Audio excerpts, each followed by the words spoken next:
Waktu itu juga Huawei juga dianggap sebelah mata, sampai-sampai teman-teman itu kalau menyebut merek Huawei gua wae gitu, artinya buang saja, artinya mereka menganggap sebelah mata.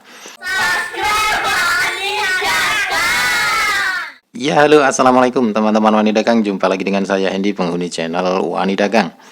Apa kabar teman-teman semuanya? Semoga teman-teman dalam keadaan sehat selalu. Amin, amin ya rabbal alamin. Baiklah teman-teman, saya akan sharing lagi, sharing tiada henti. Semoga ini bermanfaat bagi teman-teman semua dan juga diri saya secara pribadi.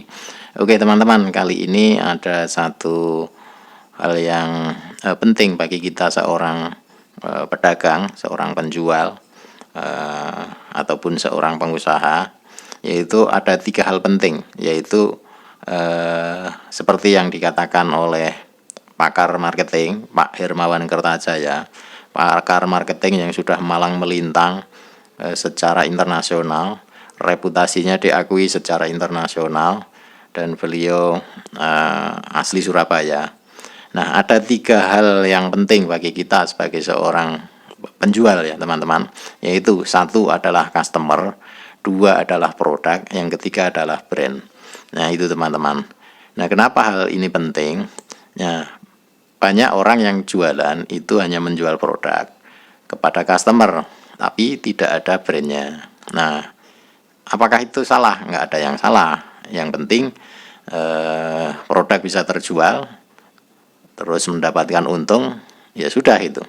Namun bagi Pak Hermawan Kertajaya ini, ya harus ada tambahannya, yaitu brand. Artinya brand inilah yang akan menjadikan gerak kita dalam berwirausaha itu menjadi dahsyat luar biasa, begitu teman-teman.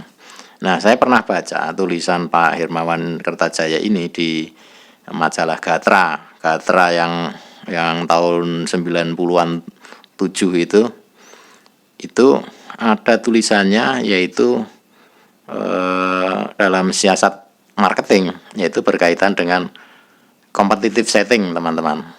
Dalam competitive setting beliau menuliskan tentang tukang jahit. Nah, ada apa dengan tukang jahit? Nah, tukang jahit itu selalu mendapatkan orderan dari mana? Dari orang yang ingin dijual lagi gitu.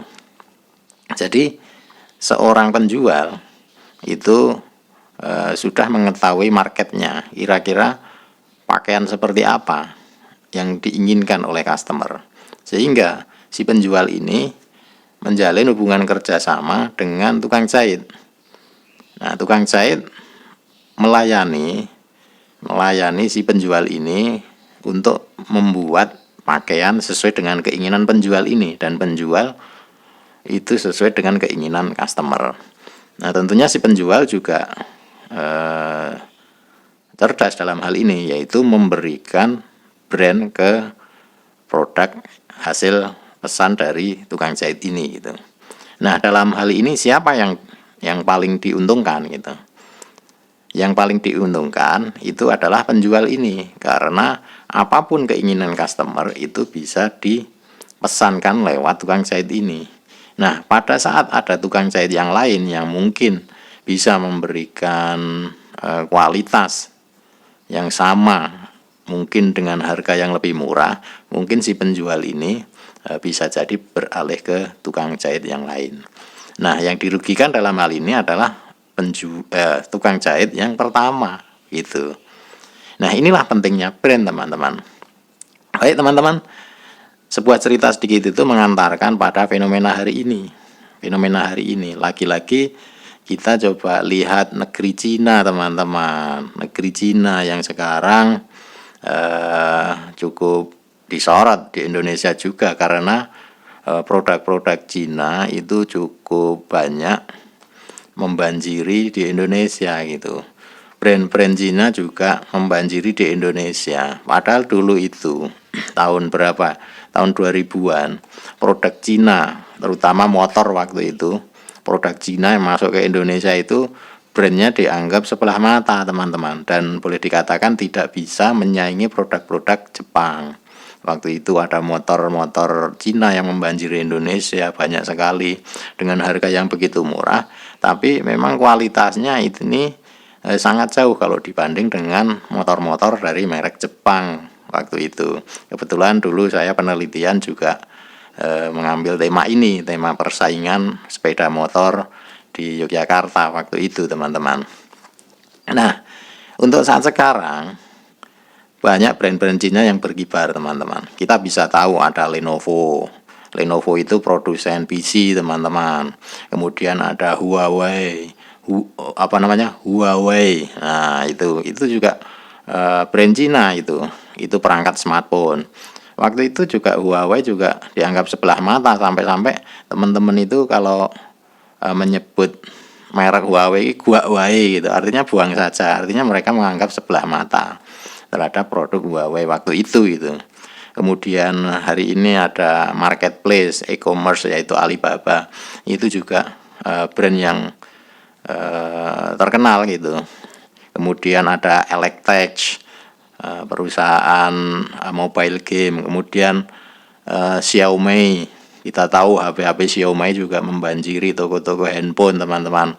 Kemudian Air China, itu perusahaan penerbangan.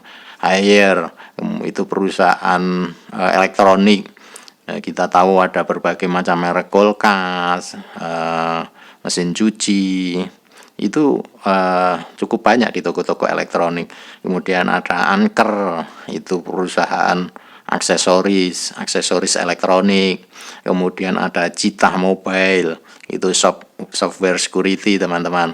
Kemudian ada Hisense, itu merek televisi. Nah, merek-merek itu sekarang cukup bagus, cukup top, teman-teman.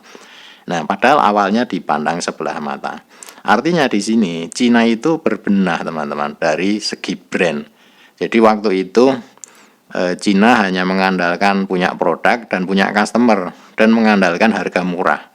Nah, Cina berbenah sehingga Cina juga memiliki brand-brand yang reputasinya tidak kalah dengan brand-brand yang lama yang beredar di berbagai belahan dunia itu, terutama merek-merek Jepang itu yang mempunyai image brandnya itu kualitasnya bagus. Nah, sekarang Cina juga berbenah sehingga diakui bahwa Cina itu memiliki brand yang bagus, teman-teman. Nah, pelajaran apa yang bisa kita ambil selaku pedagang, selaku pegiat UMKM? Nah, kita kan juga tahu sebagai umat muslim, bagi teman-teman yang muslim, kan ada anjuran dalam sebuah hadis bahwa tuntutlah ilmu sampai ke negeri Cina, karena memang Cina itu memang gudangnya ilmu, terutama ilmu dagang gitu. Nah, untuk belajar nggak masalah, walaupun ideologinya berseberangan, itu bagi kita untuk belajar strategi itu tidak masalah. Artinya kita juga harus bangkit, teman-teman. Kita harus bangkit. Sebagai seorang pedagang, kita harus memperhatikan ketiga hal ini, yaitu apa? Customer, produk, dan juga brand, teman-teman. Nah, sekecil apapun brand teman-teman, walaupun hanya kita memiliki katakan kerupuk yang kita kasih nama, nah kita coba pikirkan penamaan dari kerupuk ini, kita pikirkan dengan ilmu-ilmu brand yang bisa kita dapatkan secara gratis di mana-mana, teman-teman. Nah, kita coba ke arah situ, jangan sampai kita memiliki produk itu tanpa identitas, itu tanpa brand, sehingga orang hanya butuh produknya saja, tapi tidak melekat dalam benaknya, wah ini tuh kerupuk apa gitu. Nah, itu lama-lama juga akan tergilas itu dengan brand-brand yang lain yang mungkin oleh pemiliknya itu dibangun sedikit demi sedikit. Bahkan brand itu tidak cukup berhenti sampai ke kita saja. Bisa jadi brand itu akan bergulir diteruskan oleh anak-anak kita. Itu. Teman-teman tahu Nyonya Menir, perusahaan jamu di Semarang yang berkibar itu, brandnya luar biasa. Dimulai dari industri kecil waktu itu, berkembang sehingga menjadi brand yang punya reputasi bagus, Nyonya Menir. Walaupun ini sudah generasi ketiga ya, teman-teman, dan mengalami kebangkrutan. Perusahaannya yang bangkrut. Kalau brand Nyonya Menirnya tetap berkibar, teman-teman, walaupun diakuisisi oleh pihak lain, teman-teman. Ya, oke teman-teman, mungkin itu sementara yang bisa saya sampaikan. Ya, tentunya ini akan berlanjut ocehan saya ini. Semoga bermanfaat bagi teman-teman semuanya. Dan teman-teman yang belum subscribe, silahkan subscribe dan nyalakan lonceng notifikasinya agar tidak ketinggalan video-video dari channel Wani Dagang. Yang sudah subscribe saya ucapkan terima kasih, dan yang baru menemukan channel ini saya ucapkan salam kenal. Oke teman-teman, sementara itu dulu. Mudah-mudahan nanti bisa berlanjut lagi ocehan saya dan memberikan manfaat. Saya akhiri, wabillahi taufiq wal hidayah. Wassalamualaikum warahmatullahi wabarakatuh.